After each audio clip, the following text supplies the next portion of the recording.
Hello friends, ఈరోజైతే నేను కాకరకాయ వెల్లుల్లి కారం చేస్తున్నాను. బాబోయ్ కాకరకాయ అనుకుంటున్నారా? ఇలా బాబోయ్ కాకరకాయ అనుకునే వాళ్ళు కూడా ఆహా కాకరకాయ అని లొట్టలేసుకొని తింటారండి. అంత బాగుంటుంది నేను చేసే కాకరకాయ ఫ్రై. ఒకసారి మీరు కూడా ట్రై చేయాలి. ఓకేనా ఫ్రెండ్స్, ఇక ప్రాసెస్ స్టార్ట్ చేద్దామా? నేనైతే ప్రాసెస్ స్టార్ట్ చేసేసాను ఫ్రెండ్స్.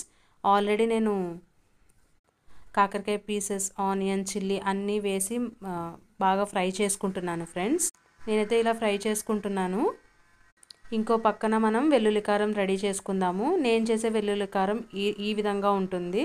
ఒక్కసారి చూడండి ఫ్రెండ్స్.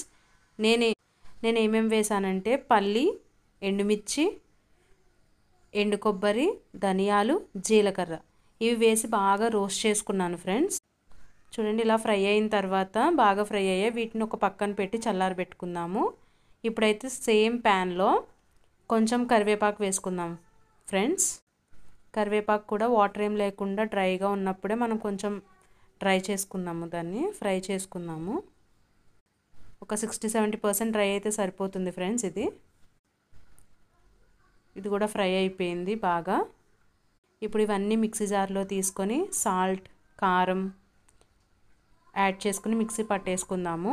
ఇప్పుడైతే కాకరకాయలు కూడా బాగా ఫ్రై అయిపోయినాయి. ఇప్పుడు గ్రైండ్ చేసుకున్న పౌడర్ని 3 స్పూన్స్ అయితే నేను వేసుకున్నాను. సో మన కాకరకాయ ఫ్రై రెడీ. Please subscribe.